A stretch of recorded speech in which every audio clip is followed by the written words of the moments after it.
If one of your daughters chose to take off her scarf, Yeah. how would you feel about that? So I would, because I'm a Muslim, I have a certain view of how you should live in the world. But how do you feel I'm about it? explaining to you, No, so- no, not you as a Muslim, you as a person. You But don't but have to. my Muslim is part of me. It's not you. It's me. I'm a human. I'm a Muslim.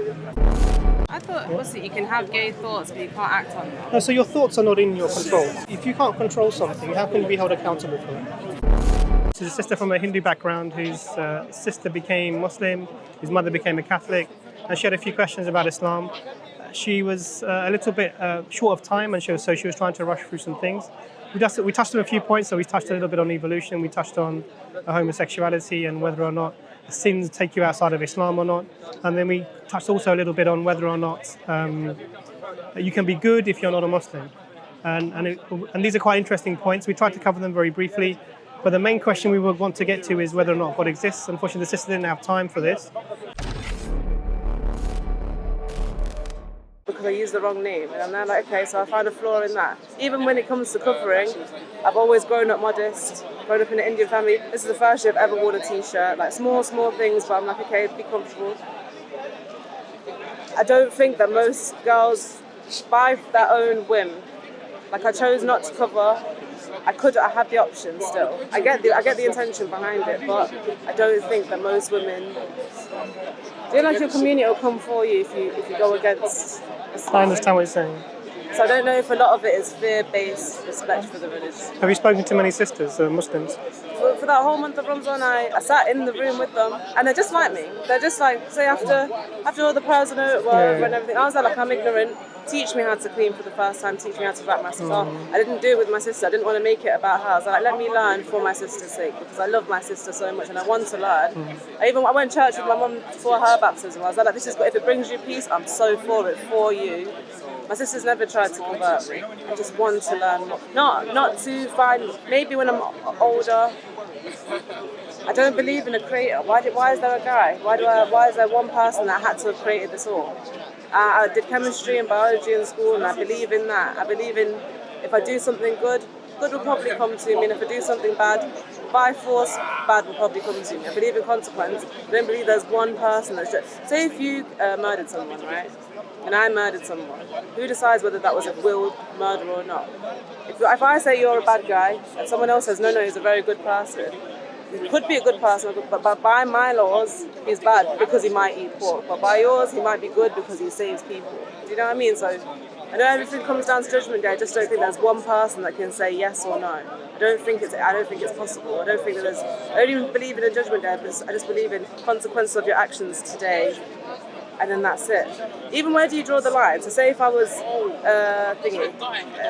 who gets judged? The animals get judged. If there's a bad dog and a good dog, does one go to paradise and one doesn't make it? Where do we draw the line? So say if I squash a fly, does the fly get judged? Like where do I draw the line between human and even with people? Where do you draw the line? These are all the questions. Okay, so you asked a few questions. Yeah, many. So one was about the scarf. Yeah. The other one was about who judges between right and wrong. But then you also raised the question of whether or not there is a God. Yeah. So I'll answer two really briefly, and then I think the most important thing for you, sister, is to get it in your mind whether or not there is a God, because that changes everything. Because if there isn't one, it doesn't really matter what you do. Yeah. We're just going to turn to ash, and Yeah. we're going to. But if there is, God, why does it have to be Allah for me to be so saved? that's great. That's a great question. But the first step is if there is a God or not. So for the scarves, what I will say is that I have never met a woman who was forced to wear hijab. I Not have forced. discussions. I don't think anyone's Sure. forced, but I think I do things that are pleasing to my parents. No, I understand what you're You saying. know what I mean? Yeah. But you come to a stage where you make decisions for yourself. Most people do that. They go through this phase where you follow your parents, and then when you hit sort of 12, 11, 12, 13, you start a bit of independent thinking. And usually in your teen years, there's a little bit of rebellion. And at that stage, most people start to think about, why am I doing what I'm doing? Why am I believing what I'm believing? Particularly in the West. So if you came to asking the big question. sure. Yeah. So they will question these things like, why am I doing this? Why am I doing it? Now, from an Islamic perspective, if you believe in the Creator and you believe that the Quran is from Allah. So these are the two ifs we're going to talk about in a minute. Allah says in the Quran, He gives this injunction for the woman to cover. Okay, He says to the men and to the women, both of them, that you should lower your gaze. That we have to be respectful around the opposite gender. I've got another question as well. That will come, no problem. I know. And then what you need to do is you have to have a certain level of decorum in terms of how you cover. And for the women, they were required to take their khimar, which is a head covering, and draw it over themselves, so they would be recognized as Muslim women. So this was given for that reason. Other people bring, so the women that adhered to this, they adhered to this because of a desire to please the Creator, not for any man or anyone else is saying. That's not the reason they do that. So if you went and you spoke to the sisters that you see covering, say, why do you wear this? They will give you their answers. And very few of them are going to say to you, oh, it's because my dad expects it or my mum expects it. So they won't say that. Oh, really? I beg to differ. Yeah, I understand. But the boy from a female to a female, I feel like they would be more willing to tell me. Sure, that's why I'm asking you to do it. Yeah. So you should go and you should do that investigation. I did. Like, say, I've got two friends, right? Hafsa and Rakaya. From that, it was 2019, so before lockdown, when you could still break fast together, right? So one of them, she's like, oh, my dad did it, just cultural, nothing to do with being a Muslim. It was just Indians have some bad habits. He was quite, I don't want to say abusive, but very firm discipline. Very firm. It was quite harsh on her. So I could tell she was scared of him. She made a mistake when it came to her student accommodation, and he burnt her hand. So I was like, I know you're fat. That's not it's an extreme person. example. It's a very bad example. And Nazra, she was there like, I know it's pleasing to my parents, and I don't want to do something that's not. So I don't question it. So this is the thing. So you've managed to find two people who are doing it for the wrong reason. And what you can't do is you can't take that and then generalize it to everyone. Yeah. So what you need a bigger group, a sample, before you come to a decision. So I've got 5 sisters. Come and speak to them. You're free to do that. Yeah. Speak to them, sit with them, discuss with them. They will tell you. I've got 3 daughters. Come and speak to them. They will tell you. And what you will get is and there's all the brothers here. If you went to their families. So if one of your daughters chose to take off her scarf, how would you feel about that? So I would, because I'm a Muslim, I have a certain view of how you should live in the world. But how do you feel about I'm it? explaining to you. No, not you as a Muslim, you as a person. You But don't have to. my Muslim is part of me. It's not you. It's me. I'm a human, I'm a Muslim. So how come you got to be born into a Muslim family? So that's a great question, but that doesn't determine, where you're born doesn't determine what you become. Your sister is an example. Yeah. Understand? This is where that thinking process comes in. So what I would say is you need a bigger sample for the scarf. And I've spoken about my sister to other people as well. So I was there like, okay, so my sister might even get more benefits because she wasn't born into Muslim. If anything, she's even more blessed because she's gone against, she's fought bigger obstacles to reach this point of enlightenment. So now she's even more lucky. So you're not special by being born into it. You're not. She's even more special for coming to the realization, right? And your specialness. So God Allah says in the Quran that everyone is equal in the sight of Allah. The difference is the ones who are given greater preference are the ones who are conscious of God.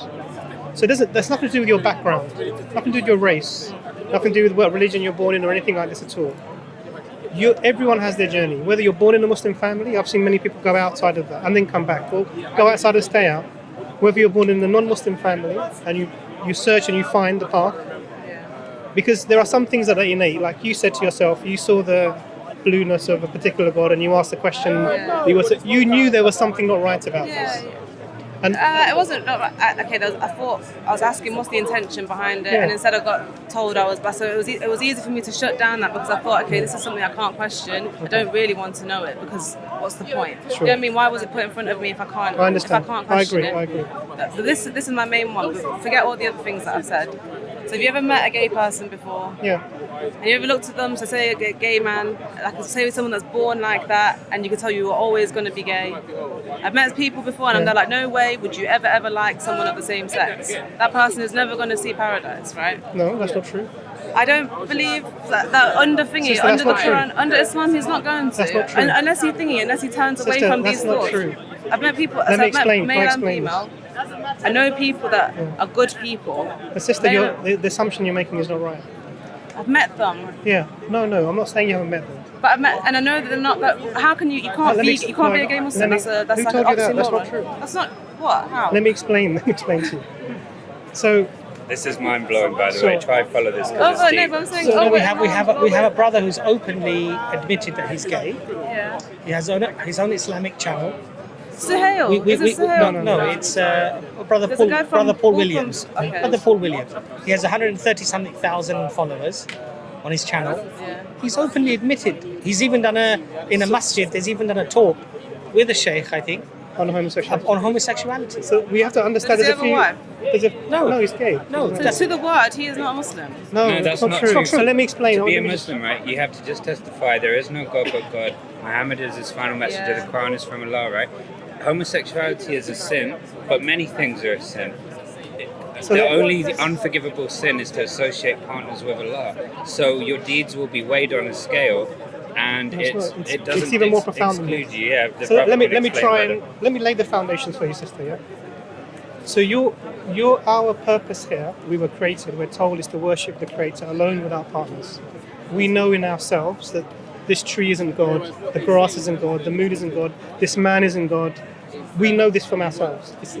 And this is what we call the fitrah. God has put this innate disposition within us that we recognize our need to search for the Creator of everything. Now, when you follow that and you come to the conclusion that there is a Creator and you examine the religions, you look for the one, because the Creator is by definition one, the absolute, the one who everyone needs, but no one, he himself has no needs. He's not born and he doesn't die. He doesn't have children. Why is he a he? He is just a language. Okay. God doesn't have a sex. Okay. Do you understand? They. It's just a language. They. Do you understand? Gender neutral. So you can, Yeah. and this is a new concept because in the past, you could use this word without bringing to mind gender. And you know in languages where there's male and female, like a table will be he, it doesn't mean the table is male, it's a It's linguistic just a linguistic thing. So That's don't all get it hung is. up on. Yeah. So we don't believe God is a man or a woman or has sex or gender because that was created by him. Do you understand? Yeah. Now, so once you establish that Islam is true and you take that testimony of faith that you worship, I testify that I worship God alone without partners and that Prophet Muhammad, peace be upon him, is his messenger, that's, you'll step into Islam. To do Islam, there are other things. You mentioned the prayers, the fasting, the charity, the going to the Hajj, all these things are in this. And when you do those things, you are practically, as a Muslim, this is the base level. And what you're required to do as a human being is do your best to follow the guidance and not to do the Now things you've that been are... given, Absolutely. with information Absolutely. to do. So now, if you have, say if you have someone who's an alcoholic, and Islam doesn't allow you to drink alcohol, what do? Does it take them outside of Islam? No. It doesn't. No, yeah. They try to their best to avoid this. If they do fall into it, they repent to Allah, and Allah says, "I forgive all sins." He will forgive them if they're sincere in their repentance, even if they keep repeatedly falling back into this. With Islam doesn't mention homosexuality. It mentions, sorry to be graphic, sister, but it's essentially sodomy between men. This is not allowed. I thought you can have gay thoughts, but you can't act on them. No, so your thoughts are not in your control. So you're not punished for your thoughts. Yeah, no, but that's how I understood homosexuality in Islam. You're allowed to have gay thoughts, you're not in control, but you're not allowed to act So on them. it's not an allowance, sister. So if you can't control something, how can you be held accountable for it? So you're allowed? No, it's not an allowance.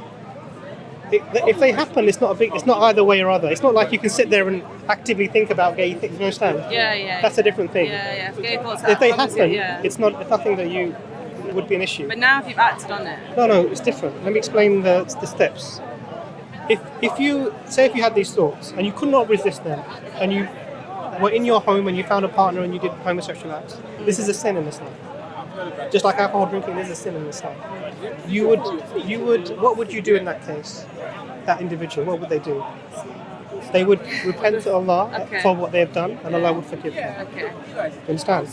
What does Bismillah mean? Bismillah means in the name of Allah. I thought if you have non-halal food and then you say Bismillah. It's not exactly that. I thought Basically, it was it's sorry, like if food is in a forbidden category, such as pork, that food is haram in every circumstance, unless, say you're going to starve to death, and you ate some pork to survive, but you didn't desire the pork, you desired the life-giving properties of the pork, there would be no sin on you by Allah's permission. So that's sort of a different tangent. So if that person would repent of that, it wouldn't take them outside of the religion. Do you understand? Now, in Islam, we have a legal system, and the legal system, what that does is it protects the society from bad influences. So if someone's having open sex in public, heterosexual or homosexual, it doesn't matter.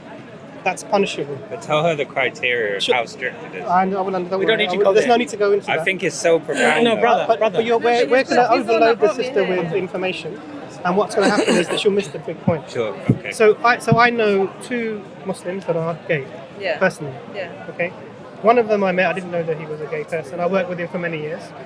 He would remind me to pray. He would say, "Brother, there's time for salah. Make sure you pray." Arguably, like He a would better go to- Muslim. Like, And then I met the person. One day I saw them. I never usually go to the staff, Christmas parties or whatever. I thought I'd just attend, just show my face. And I saw him there, leather jeans, vest. I thought, what's this? I've never seen this before. So he said, "Okay, I'll talk to you later." I said, "No problem." So we met after, and he told me, "Look, I have these homosexual feelings, and I can't control them, and sometimes I act on them." And I said, "Okay." So I said, "How do you reconcile that with your religion?" And he says, this is not something that I do in public. I don't affect other people. And whenever I fall into it, I ask Allah to forgive me.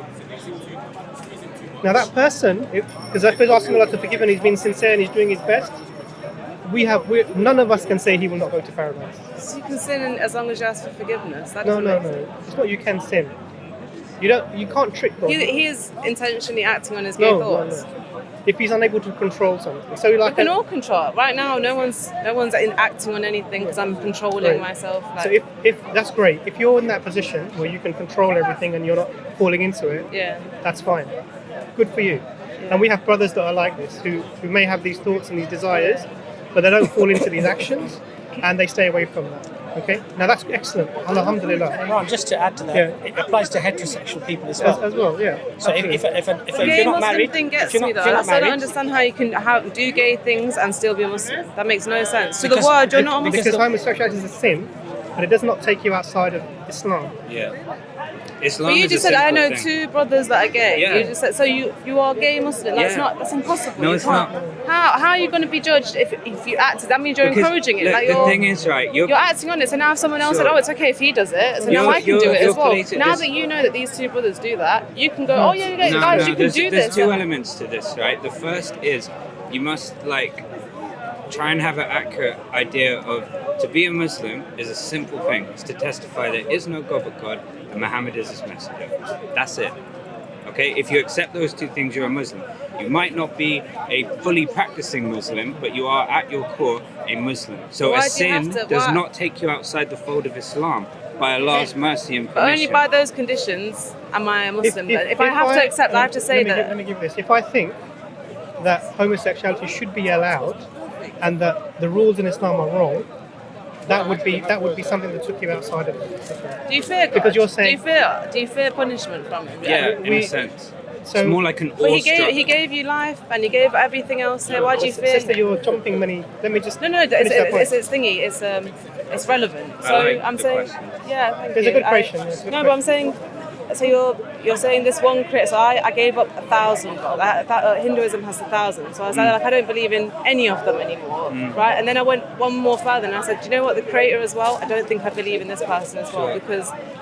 Why should I face punishment from this creator that gave me this free will? So now if you're saying, okay, so you have to say Allah and the Prophet in order to be a Muslim, and then you can be judged accordingly. So you can go into the ground and you can wait until Judgment Day, and then you will be judged properly. You have good knowledge. If I'm saying I've gone one more step, and I said, okay, I've taken off these 1,000, and now I'm saying, you know what, this one as well, I don't believe his word either, because his word to the word is not truly what I feel about all the things that I've mentioned. I don't believe that even a person that drinks till their dying day is a bad person. They can do good deeds every single day. Just because they drank, maybe they were out of their, maybe their intentions were. And it's an illness, it's a sickness, it's an This is the addiction, thing. and God is merciful. But I've met Muslims that do not drink, and they're not any better people than a guy that does but drink that's- and maybe Sure, acts and only in God can random judge silent that. service. Yeah, exactly. So We this is don't the- judge them. God does. Bro, you can. So I'm not that's interrupting you, brother. Because what's happening is we're sort of going in many different areas, Yeah. and we're not dealing with any one of them. Yeah. So what you're going to find is your brain's going to have lots and lots of questions. We need to start with the foundations and work through it. Yeah. So otherwise, what happens is nothing is clear for you, and all your questions are great, but we should sort of go through them. Otherwise, we're never going to get answers to them. Yeah. So the first thing we understand that if you believe that what you're doing is out of your control, and you do it, and you repent for it, and you're to Allah sincerely, Allah will forgive you for that sin. Everything's in your control. Okay? No, there are some things that... So the alcoholic is not in his control. Yes, he is. Do you know what addiction is? Yeah, he chooses to. No, the addiction, no, he doesn't. Do you know what addiction is? Yes, my dad's an addict. Yeah, but do you know I what told you he's a I Rastafarian, he's not, understand. so I know addiction, and I know he chooses it every single day to make that choice. When I give the homeless guy on the street money, I know exactly where it's going. And I said, you have the choice. I don't say, oh, go get food. You have the choice to do whatever you want with that, and I know what you're going to do, but you have the choice. You do, you have free will. What I would say is, sister, you're generally right, there is free choice, we can make choices. Yeah. Addictions are something different. An addiction is something that affects you in such a way that you do not make the correct decision, even knowing what the correct decision is, because it's psychologically and physiologically, that thing attracts you in a way that you cannot remove yourself from it. And these people, by and large, if you look at them, they have very poor ability to control themselves. So do you think and they need a lot of support you need to come cure out. the addiction with faith? Yeah, so if you... Rather than cure it with the psychological better understanding of undoing the... Why does that have to be both when I can do it with the one I can go to rehab and not mention Allah at all, and I can get out of my addiction? Yeah, that's obviously fine, but say like a lot of rehabs, right, not all, are predicated on the 12 steps, right? Yeah. Do you know one of the main 12 steps? Do you accept a higher power is the only thing capable of saving you from your addiction? Now, I'm not saying that's the only way through addiction. All you need to understand is that we see science and psychology and all sciences as being from Allah. We believe seeking accurate knowledge is a command from Allah. So just because something is not explicitly Islamic, it's still to us from Allah. Like Allah, if Allah has blessed us with a method of curing a sickness, we may not mention Allah in that cure. Like if you take a paracetamol and your headache goes, that is not explicitly about Allah, but we believe Allah has blessed us with the ability to have these with medicines the means and to remedies. do that, Yeah, so that's kind of my angle. Yeah, you're making sense. But the main problem for you, sister, before all of these peripheral things is there a creator? So do you believe in Adam and Eve? Yeah. So you don't believe in evolution?